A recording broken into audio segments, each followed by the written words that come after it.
পৌষের হাড় কাঁপানো ঠান্ডার পাট চুকিয়ে মাঘের শুরুতেই রাজ্যের আবহাওয়ায় বড়সড় পরিবর্তনের ইঙ্গিত দিচ্ছে আলিপুর আবহাওয়া দপ্তর। আলিপুর আবহাওয়া দপ্তরের দেওয়া তথ্য অনুযায়ী আগামী 4 দিনে দক্ষিণবঙ্গের জেলাগুলিতে সর্বনিম্ন তাপমাত্রার বিশেষ কোনো হেরফের না হলেও পরবর্তী 3 দিনে তাপমাত্রার অনেকটাই বাড়তে শুরু করবে।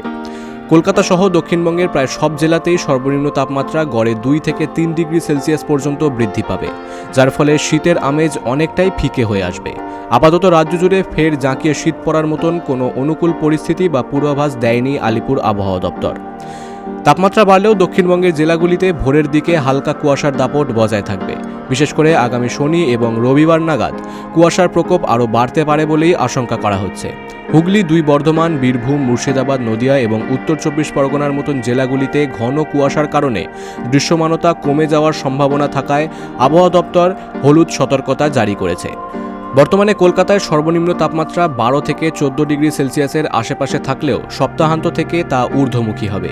তবে স্বস্তির খবর এই যে কলকাতা সহ দক্ষিণবঙ্গের কোনো জেলাতে আপাতত বৃষ্টির কোনো সম্ভাবনা নেই। অন্যদিকে দক্ষিণবঙ্গে শীতের তেজ কমলেও উত্তরবঙ্গের চিত্রটা কিছুটা ভিন্ন।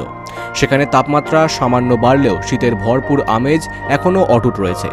দার্জিলিং ও কালিম্পংয়ের মতো পার্বত্য এলাকায় তাপমাত্রা 2 থেকে 4 ডিগ্রি সেলসিয়াসের আশেপাশে ঘোরাফেরা করছে এবং আগামী 5 দিন এই তাপমাত্রায় বড় কোনো পরিবর্তনের সম্ভাবনা নেই।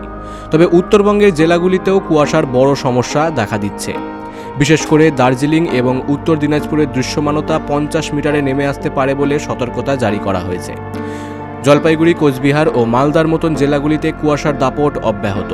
সব মিলিয়ে উত্তরবঙ্গে শীতের আমেজ বজায় থাকলেও দক্ষিণবঙ্গ থেকে হাড় কাঁপানো ঠান্ডা বিদায় নেওয়ার পথে। Bureau report, big news Bangla.